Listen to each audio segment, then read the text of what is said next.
Good morning. It is day 2 of my 7 videos in 7 days of this quarantine.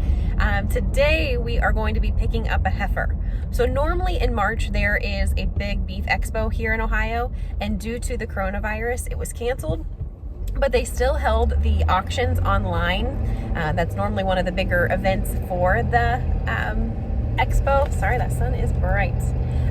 Anyways, so we purchased a heifer and today we are going to pick her up. So I will have you guys come along with me as we hook up the trailer and then go pick up the new heifer.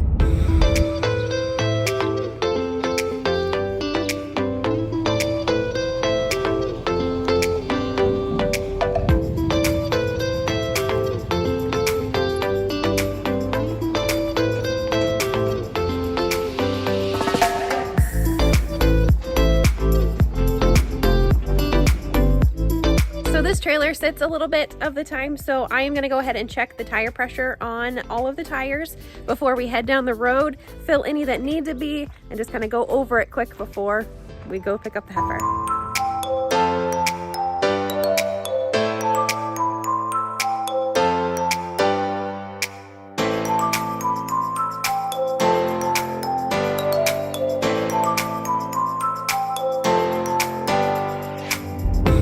Farmers slowing us up. Ross and I just got back to the barn and we are going to unload the heifer. All the others are out in pasture, so we'll put her out with them. She did awesome loading.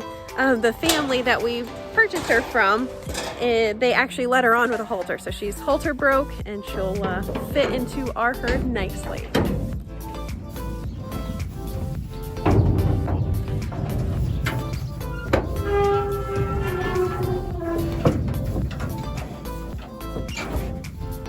We're gonna need a name for you.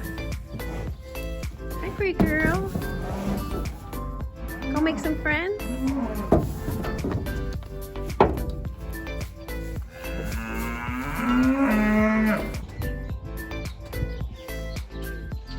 We're making friends and deciding the pecking order. Hey, bird, you got a milk mustache. Lick your lips. So we are back over at the lawnmower. I've got the blades in hand. Ross is going to show me how to change these out because I have never done this before. Like a kitten in a milk pail.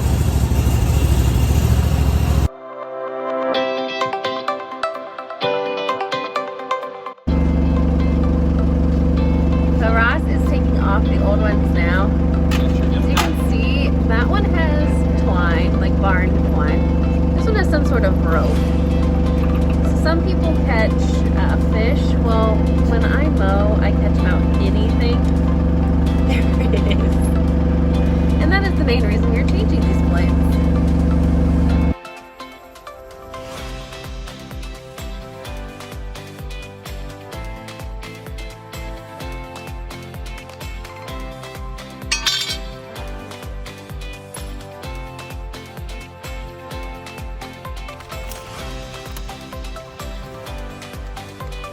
Please.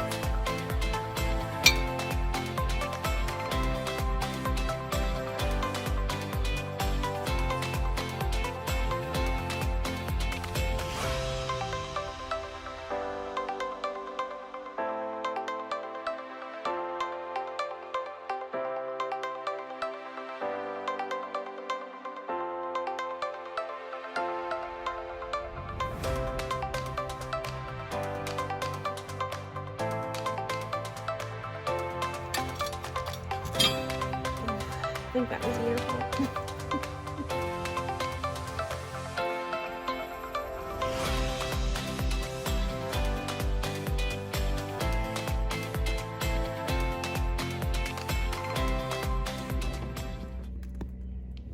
Ross is greasing things up, finding all the greaserks. We did the ones on the blades that we just put in. You're gonna see that one there. So he did all of those and just checking for any other ones that need grease up before we start using it this season as well. So changing out the blades was a much smaller task and quicker task than I originally thought. But we're back home now, and Ross is mowing, and he always does the first one because he is very particular. If it was left up to me, I'd find a tree and like go around and around and around. But he likes like baseball field, straight lines. So he always does the first one, so I have lines to follow. So he's setting the course right now for me for the rest of the year, because I actually enjoy mowing. It's fun for me to be outside, but I'll just kind of show you his perfection. It actually looks better in person. It looks wet in this video, but it's really not. So on the left side of the pole, so over here, that is Ross's. But yeah, he is a perfectionist, which I love. It does make for a nice lawn, so I'm very appreciative.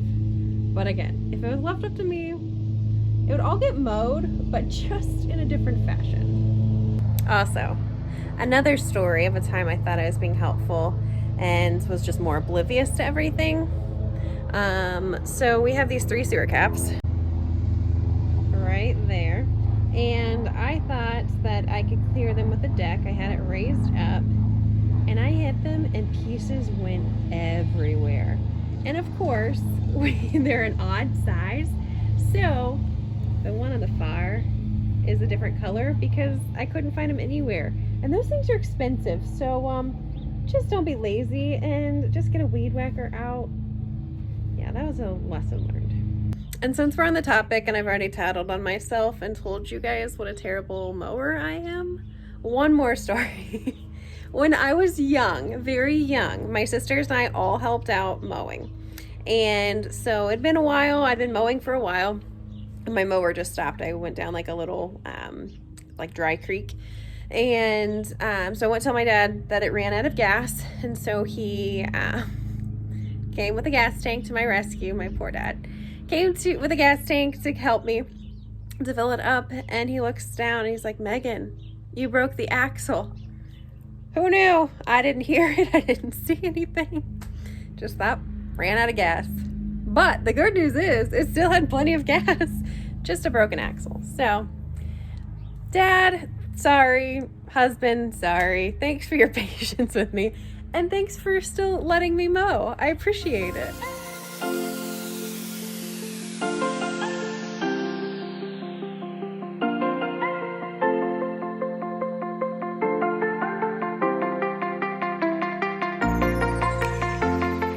When I took care of the chickens this morning, I forgot to bring their scraps out.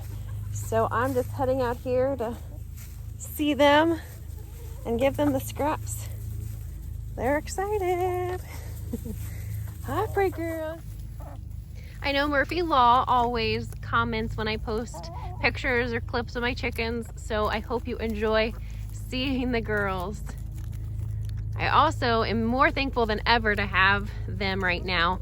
I know that eggs are a shortage right now. So yes, I'm just extremely thankful to have a freezer full of beef, to have chickens that lay eggs. We are very, very fortunate where we live, but I'm also hurting for a lot of the farmers.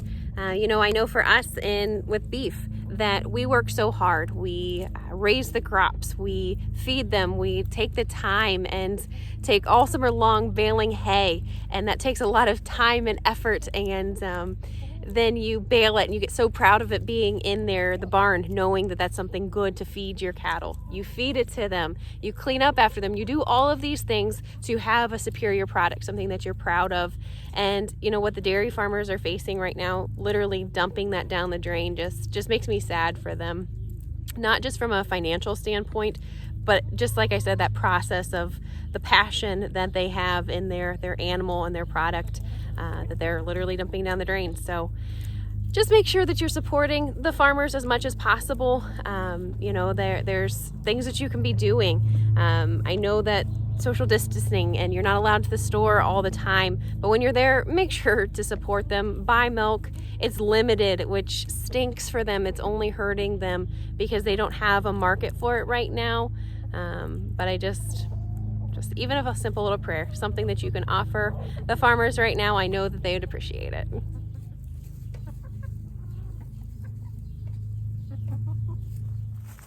It has been absolutely beautiful here today.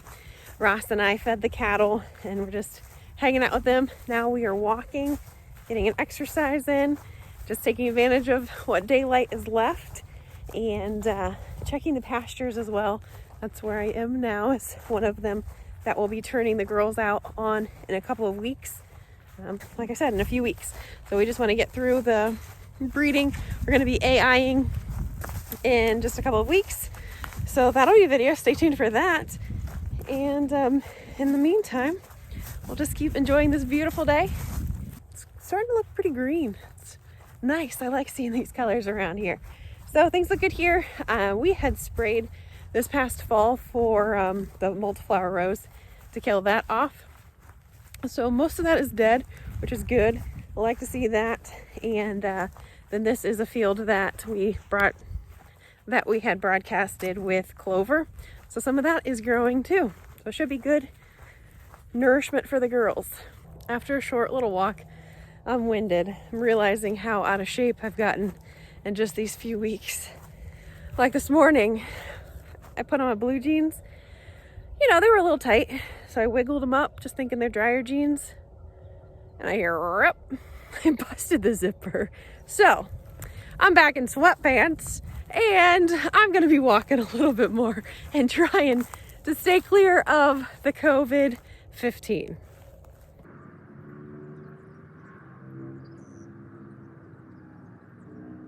Well guys, I hope you enjoyed this video, tagging along for the day 2 of the 7 videos in 7 days, picking up the heifer, all the things that we did today.